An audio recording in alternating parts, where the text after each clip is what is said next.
Hi, everybody. This is Vicki Jeter from Louisville Center for Spiritual Living. And today I'm offering just an introduction to our midweek inspiration video because we actually have Rev Carolyn with us and we have her presentation from Sunday. And we're so very, very happy to have Carolyn back with us, knowing that she's well. And for those of you who may not know, Reverend Carolyn took the month of February off because she was recovering from an illness. She had been hospitalized for about 5 days at the very beginning of January and at the very beginning of February. And she took the month of February off to recover fully. And she's still in the process of recovery. And for her first Sunday presentation back with us, she wanted to talk a little bit about that for transparency and for sharing some deep spiritual insights that she gained from her experience. And so that is the nature of this talk. And I hope that you enjoy it. Thank you. Candy. You can have a seat, Gordon. Okay, Kevin can do that first, okay. Good job, Gordon. You have done your work, sir. So far.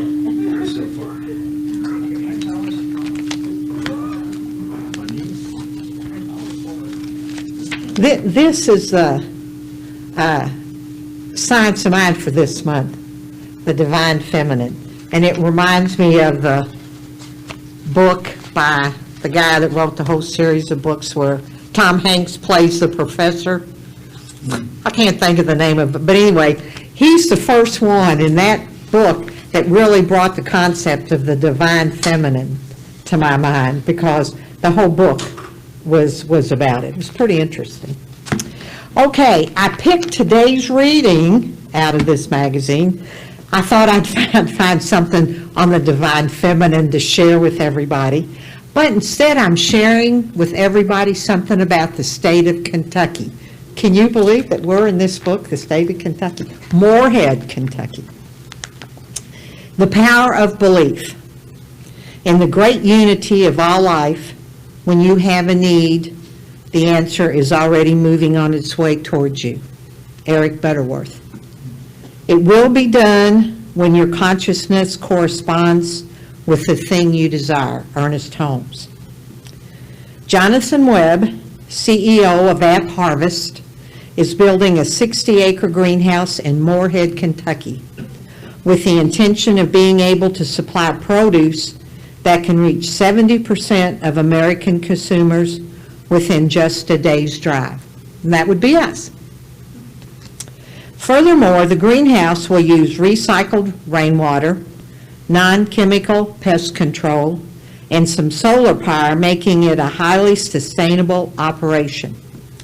Webb hopes that when other growers see the success of the greenhouse, they too will build greenhouses in the area, turning it into the agricultural capital of the United States. Isn't that awesome? Kentucky. What caught my attention when I read about Webb's effort was a comment from J.D. Vance, the managing partner of Rise of the Rest Seed Fund, part of the venture capital firm Revolution.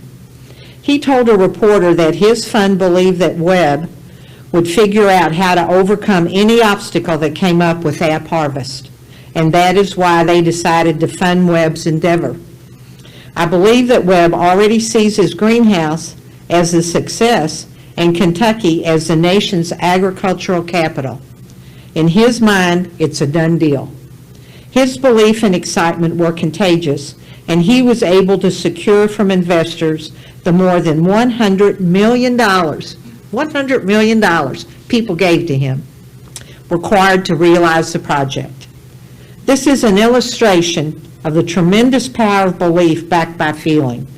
Make firm in your mind that mold into which the sustenance of spirit can be poured. Whatever you set out to do, know that it is done. When obstacles present, know that they are overcome. Make your thought a thing. I speak my word with belief, backed by feeling, the fire that fuels my word, bringing my dreams into manifestation. Thank you. Thank you.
all of you, but I really miss Lo. I love to hear him play.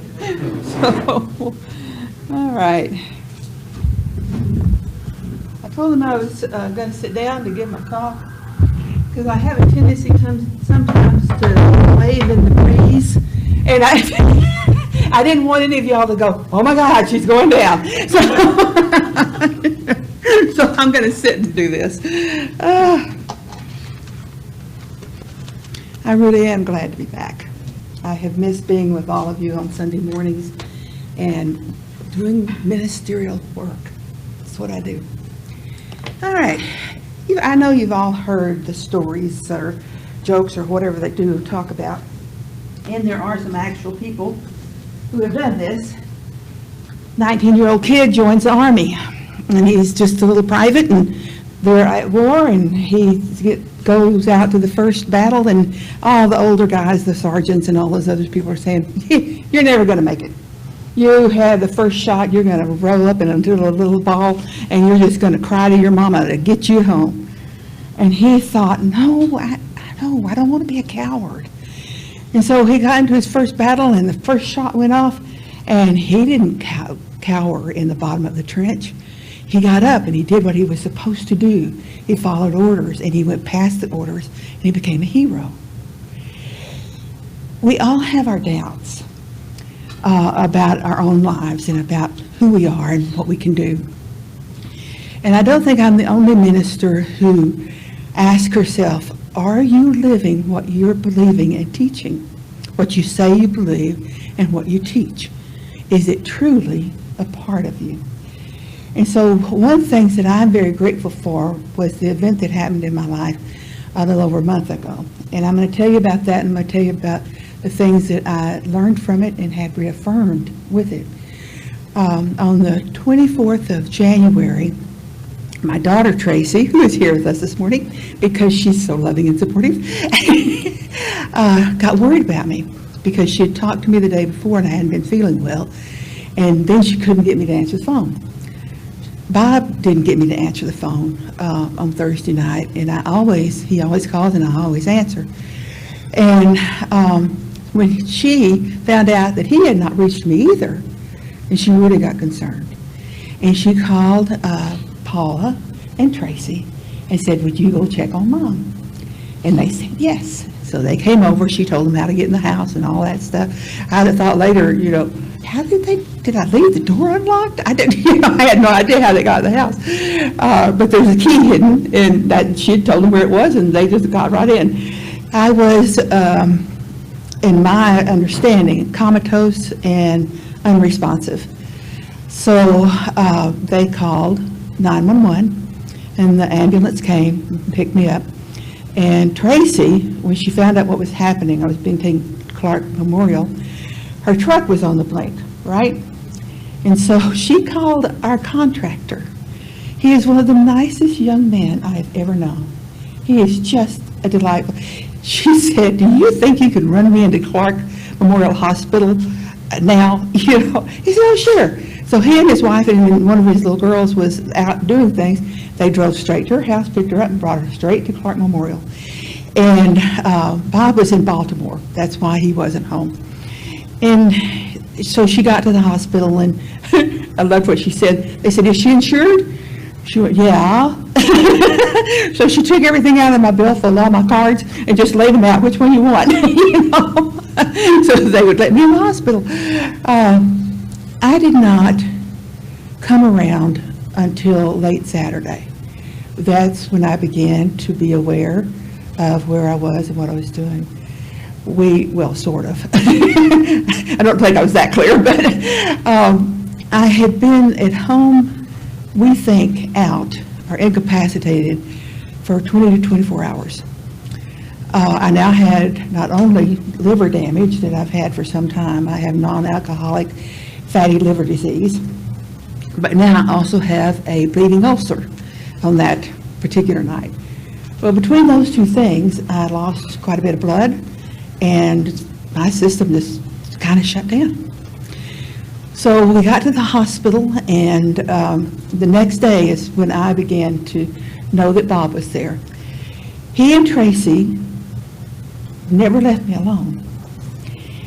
She took nights, spent the nights at the hospital. Bob took days, he spent the days at the hospital.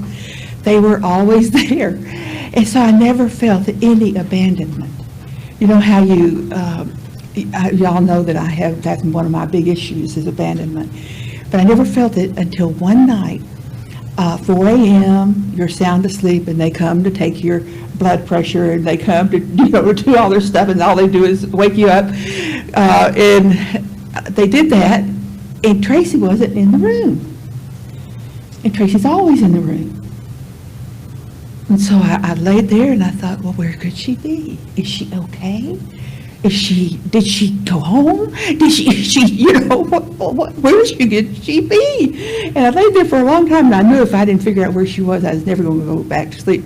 So finally, I called her name loud enough for her to hear me.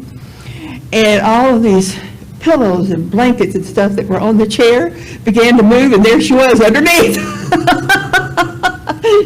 Nurse hadn't bothered her. She was in the dark and couldn't hear. And there was just those few moments when I thought, could she have gone home? No, I know, but is she hurt? All that stuff. I've never had a major illness, and so I've never really gone through the vulnerability of being in a hospital. I've always thought of myself as a modest person. Well, not anymore. Every nurse and nurse's aide around was, I'm like, okay, here we go again. But they were all nice. Every one of the nurses that I had was nice at Clark's Memorial, and I was so grateful for that part too. And I began to know where I was. The doctors would come in and say, Carolyn, do you know where you are? And I didn't. I had no idea. And so after one doctor left who had asked me that question, Bob became my tutor, and you're in Clark Memorial. In a few minutes he'd say, where are you? Clark Memorial. So the next time I was asked that question, I had that right answer. When they asked me who the President of the United States was, I thought, well, he's controversial. But I could not think of his name at all. I said, we've had 2 Bushes. We had, I'm going through all this stuff trying to remember. And then the doctor said, I'll give you a hint, Trump. Oh, of course. How could you forget that, right? And so I just got better and better. Once I started getting better, Bob and Tracy just kept telling me that I was getting better by leaps and bounds. I didn't believe them, but that was okay. That's what they kept telling me. And I did get better, and I got more alert, and I got able to make some decisions. And one of those decisions was, one morning I got up with feeling enough that I could get out of the bed by myself and take care of business. And they brought one of those by the bed. If you've ever sat in one of those, they are the most uncomfortable seat I have ever sat on in my life.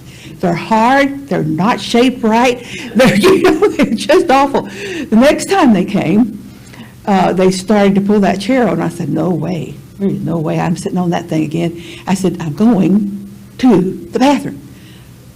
I don't think you can walk that far. Do you think you can walk that far? I said, no, I can't. And I did. And from then on in, then I was, had more control, and it felt so much better. I tell you that part because deciding for myself what was enough, deciding that was one thing I did not have to put up with anymore, and telling my body, you're going to do this. We are not going to lay here anymore. We're going to get up when we need to. We're going to take care of business. And so that knowledge, that decision, that intention was what got me out of the bed. And it has worked for me in other ways.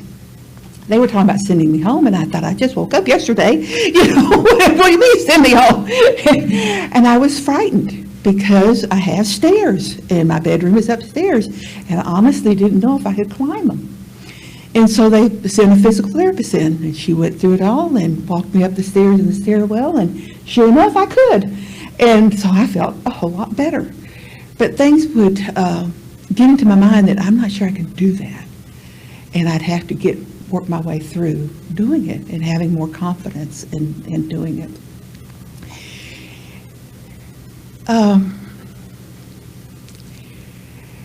When I was first getting consciousness back, it was during the day, and I have put Bob and Tracy both through lots of stuff. And I know I frightened Bob. I frightened both of them. I frightened me. But I told Bob, I'm dying. He said, no, you're not. I said, I am. I'm dying. This is it. And he said, no, you're not. No, you're not. You have other people to take care of. You have people who depend on you. You have people who love you. It's not your time. You're not going anywhere. And then a little while I'd say, I'm dying, Bob. I just, I'm dying. I was never frightened. It wasn't about that. I was sad. I thought, I got more years than that, don't I? I really was like, golly, I didn't think I'd go this fast. And then, of course, within hours, I got conscious enough and all to realize that, no, I really wasn't dying. When the nurses told me I was improving greatly and I was going to be fine, that they were serious and they knew what they were talking about. But what the experience taught me in so many different ways was that I am who I think I am. It's like the young guy in the trench who wasn't sure if he was brave. He had no way of knowing for sure. I had been teaching and believing the science of mind philosophy for a long time. And as a minister, as I said, I don't think I'm the only one who will ask herself, are you living what you're teaching and believing? Are you really living it? And so one of the things I learned was I am not afraid to die. I've always thought I was not afraid to die, but I had never been close. I'd never really known what it was to think, okay, this is it. But it didn't frighten me, it just made me sad.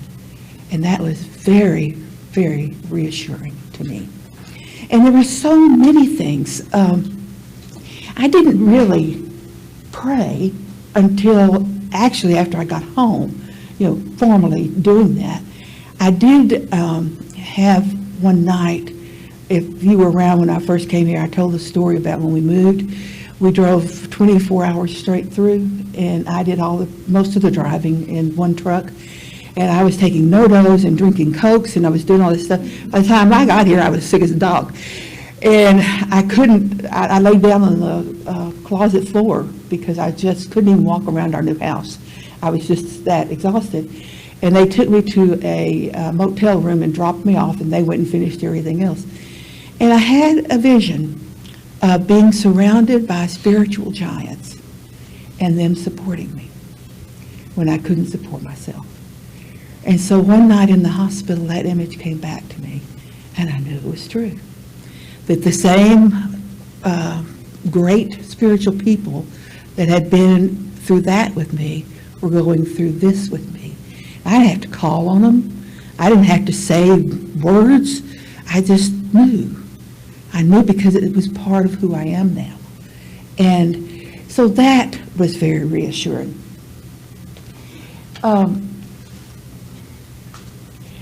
One of the other things that, if you are I don't like the word rigid, but a very, this is it, that's it, kind of person about what we teach, then that consciousness creates.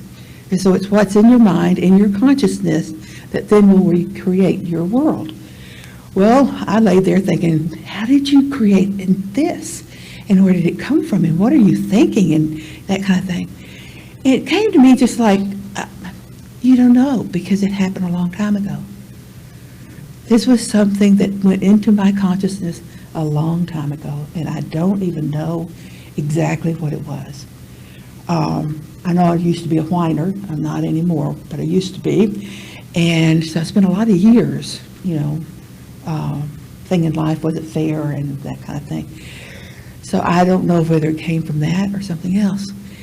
But that was so reassuring to know that I didn't have to sit around and blame myself and beat myself up that I was thinking the wrong thing and I hadn't prayed enough and all that stuff. There was something in my consciousness that I was simply unaware of, and it got expressed. And it was perfect timing, and it was the perfect thing to have happen. And so I appreciated it instead of being upset about it. My attitude is, I don't care.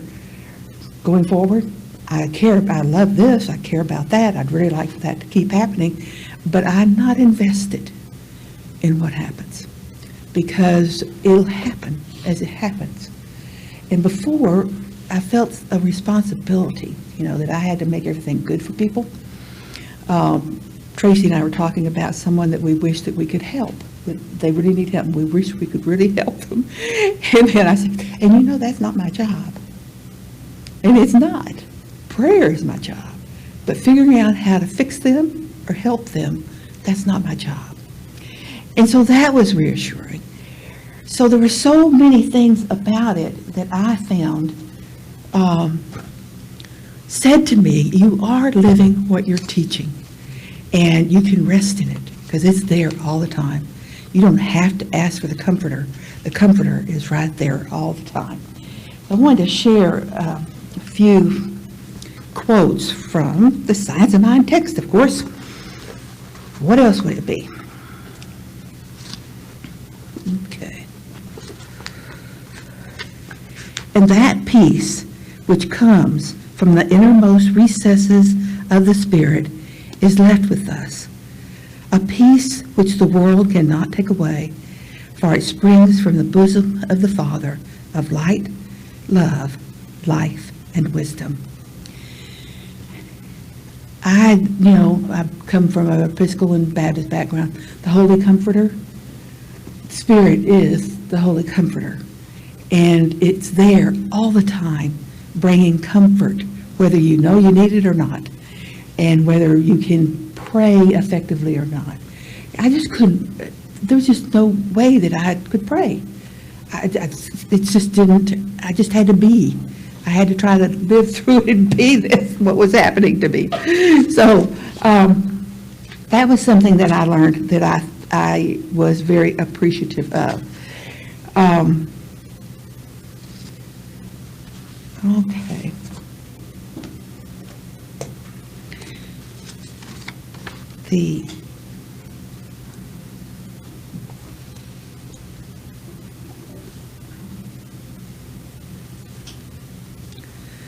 Okay, so there you are.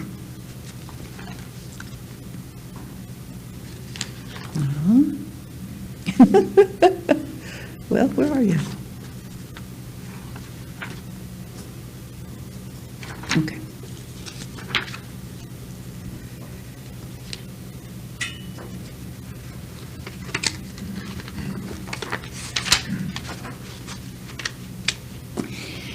God is not a God of the dead, but of the living. For in his sight, all are alive. The Spirit is both birthless and deathless. The principle of life cannot know death. The experience of dying is but the laying off of an old garment and the donning of a new one. There are bodies celestial and bodies terrestrial. There is material body and a spiritual body. This spiritual body is a resurrection body. It just, death is not something to be feared. It is something to be respected and to know that it's coming. I think most of us, or a lot of us, really know that we're going to die, and that's okay.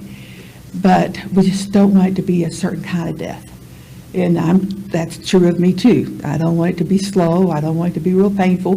It's just, I'll go to sleep and Bob will wake up in the morning and say, oh hell, what happened here? And I'll be gone. I gotta tell you this. When I first got home, I called him my puppy dog because he would follow me up the stairs and get in front of me going down the stairs, so that if I fell, I'd fall on him. And so we laughed and we said, well, you know, it's not just I'll kill myself, I'll kill you too, and we'll just die together. He said, yeah, that's the way it's going to be. And I told Tracy, and she said, it sounds like a lover's pact to me. So we really didn't make a pact to die together, but, you know, humor. Oh, my God, humor. Tell the Dr. Pepper joke. What kind of doctor is Dr. Pepper? He's a physician. You know, these are third grader jokes, but that's my kind of joke. You know, and Bob did that too. He'd tell me jokes and all that stuff and got me laughing. And once I got laughing, then it was, you know, I began to mend as well. So, and we've done thankfulness this morning, but I wanted to, and this is coming from the glossary. This is coming from the definitions that Ernest Holmes has of death and has of thankfulness. It has been said that the prayer of thanksgiving is the prayer of appropriation. Did you get that? The prayer of thanksgiving is the prayer of appropriation. You want something in your life? Be thankful for it. And you bring it into your life, because it is, thankfulness turns into appropriation. So,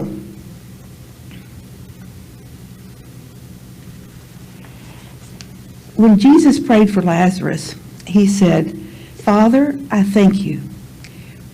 He did the recognition, the unification step, and the realization steps.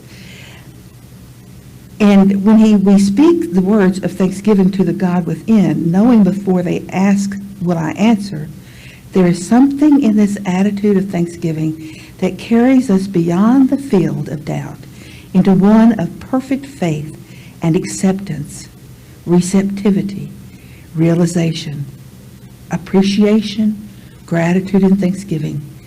The motive power which attracts and magnifies the hidden potentialities of life. I've told y'all for years that being grateful and thankful is a power, and it is. You know, you want to live in an atmosphere of thanksgiving. Okay. Let me see if I've covered everything I wanted to.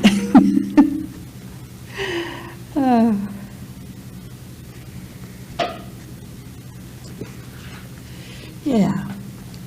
So, what I've learned from the events, and I will continue to learn from them as I think about it and reflect about it and ask myself questions about it. But my big thing was revealing that I do live and experience what I believe and what I teach. And that's a wonderful feeling. And I wouldn't know that if I hadn't gotten into the trench to find out. And so I've been in the trench. And it wasn't a lot of fun. But it's a good thing. Now, if you think that you cannot have a salt-free diet or a very low-salt diet, talk to us. Tracy and I are experts now. We know how to fix you a meal that doesn't have any sodium in it. That's delicious. And we make a lot of soups. But Tracy has been incredible in helping me to move into, you can do this, Mom, and it can taste good. Because before, when they said a low salt diet, I was like, oh my God, there's never going to be anything that tastes like anything. But it is. You know, you just watch the sodium, and I have been known not to have any sodium until the evening meal. And then I can have some salt. And so it adds a lot. But that's been one of the things that has been a total lifestyle change for me. I eat totally differently than I did before. And it's because Tracy has really helped me. She's come in at least once every week, sometimes twice, since I got home, which was the 28th of January. And she's cooked me soup. She brings a new recipe, and we cook it together, and we know that, it's good. And it's just one of the ways that she has supported me. And Bob is always there, he's always doing whatever he could do. I don't have the strength that I had before. I think that the blood loss and the combined thing and being in the hospital and all that kind of stuff it's just making it hard to get it back. And I have residuals effect of dizziness, and so I don't always walk very steadily, but I'm getting much better. So all things are good. And you got any questions for me?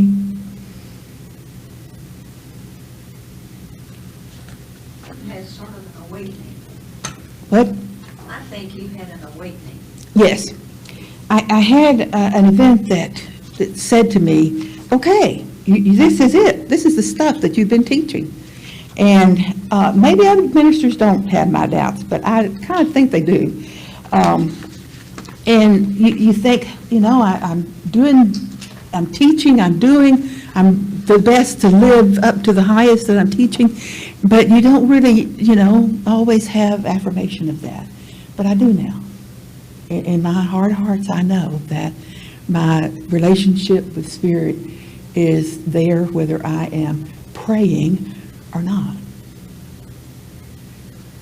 Do you have any insights that you could offer that would make it possible to have such a direct spiritual experience without necessarily hitting such a wall? Like if you saw different things again, I'm thinking for other people, because I know in mine I'm going through thinking places I've been. And what do you think about that? What do you think about it being possible to learn some of those things without having to go so far down? Well, I had learned those things by studying and preaching and teaching and living it, and devotions and meditations and all that stuff, so that when I needed it, it was there. And that's, I think, what any of us can do. We study it, we think about it, we reflect on it, and we see how it fits for us. And then we can do that. And you don't have to have an experience like mine. I'm not sure why I did, but you don't have to have that kind of experience to come to the realization of what Spirit is really in your life. So, yeah. Yes, Gordon? Have you doing any physical therapy yet? Yes, I'm doing physical therapy, and as I say, I'm walking much better, and it's sort of self-defense. Since I've been home, I have sat down twice on the floor. I don't really fall. I just sort of go, it's kind of, I didn't even bruise, but then I have to get off the floor. Holy majoli. I don't want to do that again for a long time until I'm a lot stronger, because it wasn't easy before all this happened, but now it's like, oh gosh, I just don't have the strength. But I'm training, I'm doing my leg exercises in my arms and my core, because everything has got to get stronger. And that's part of my life that I know will be part of my life for the rest of my life. And it's no longer a question. I'll go exercise it. Well, maybe not today. It's no longer a question. I exercise every day. And I eat an apple a day, and it really is good for you. Oh, it really is very good for you. And you should consider eating an apple a day and cutting back on your salt here, there, and yonder. And if you're a woman over the age of 50, don't ever take another Advil or a Aleve as long as you live. Not one. They are, that's what caused my ulcer. And so you don't ever, ever want to take an Aleve or an Advil or an aspirin. You can take Tylenol, but very little. You just don't do it. And so now, when I go to bed and I can't sleep, that's just not an option. I either go to sleep on my own or I don't, but I don't take them to leave, And so, I'm sorry? Well, too hard on the stomach. It's very hard. My GP or internist, Dr. Goldstein, is a very, he told me one day, he said, do not fall in the shower. okay, I wasn't planning on it, you know? You know? And he said, because if you do, and you hit your head on that tile, you'll bleed to death before we can get to you. Okay. You know, he's just Mr. Cheerful, that's just all he is. You know? But he says that if FDA was doing their job, those products would not be on the shelf. They're that dangerous. They would be ruled a toxic poison, and you wouldn't be able to buy them. But a woman over 50, your risk goes up substantially. So don't do it. Aleve and what's the other one? Advil, anything other than just a little bit of Tylenol every once in a while. But any of the other things, the sleep aids and the, you know, all that stuff, you just don't take them. And Tracy has just helped me so much in getting all that figured out as far as my medications and all that stuff. Mark? If you were taking Advil or Aleve for like a musculoskeletal problem, not an internal problem, if it was a musculoskeletal problem, like your neck was bothering you or back or hips or something like that, the best thing that you can do is just invest in a really nice cold clay pack. Keep that in the freezer. Because that's a natural anti-inflammatory. Just take it to bed with you. If you're cold sensitive, grab your heating blanket and stuff like that. If you put cold on your neck or your shoulder or something like that, you have a nice little clay pack, you can fall asleep right on it and be out really, really flat. Fast and not even have to worry about any sort of adverse effects. Really? Mark that down. Gordon, you had a question. I just wanted to say too that my limited experience has shown me that rather than a surgeon or even a GP to look at whatever body parts they want to look at for a while, I have found the most open-minded group to be the physical therapists. I don't know exactly why, but they're the ones who are very quick to say, we don't know exactly what's going on and why it works, but they were also open to meditation, to spiritual things, just a variety of approaches they were open to, and poo-pooed none of it. No, my physical therapist, she's just a delightful young woman. And with Medicare, you're limited to 4 visits, so we have one more visit. But they know how many visits you need. Oh, I know. And 4 for physical therapy, okay. But anyway, that's a whole nother discussion. All right, anybody else? Oh, yes.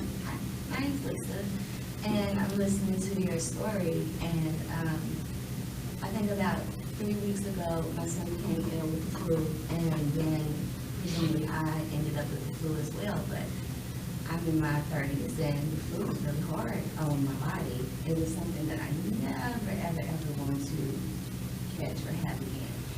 It messes with your mental clarity. I couldn't think straight. I would be good a day, down 2-3 days, and I couldn't eat well. So what I did was I ordered some Irish sea moss, and it really helped get the infection out of my body, and it saved my life because there was no medication, and the doctors were just like, oh, it just has to run its course. But we're on week 3, you know, and I have a kid to take care of, you know. Yeah. And it's a high alkaline supplement for the body, and it also, the bladderwrack and the burdock root, all 3 of those together, it's natural, it's organic, and it definitely, hold on, because I'm new to this, I just want to tell you how great it is. You can get it off of Amazon, but it's from the Dr. Sebi diet, the high alkaline diet, and it restores your body. I want to give you exactly what it does. Hold on just a second. I know it's great because I have it. You can put it on your skin. It got they said I had some type of allergy where I had black rings under my eyes. It healed from that. You guys, just look it up when you have some time because there's a whole description on it. But the high alkaline diet, it can help you and it can help us all. It really restores and rejuvenates the body and the organs, and what it does is it gets the mucus out of the body, and that's where the infection lies. Yeah. And it can be a lot of healing for everybody. Your inflammation, anything that can reduce your inflammation, you want to do. Because that's where everything starts. whether it's my ulcer or my liver or whatever. It all starts with inflammation. So you want to get rid of that if you can. Okay, I'm going to tell you a joke, just because I can. I was talking to my physical therapist, and she said, "Are you going to be a vegetarian?" I said, "No vegetarian." I said, "But pretty much chicken is, the only meat, and so we have a lot of chicken in our soups and all that kind of stuff." And she said, "Oh, you're a chicken-tarian." So I'm going to start a new group in support of chicken-tarian.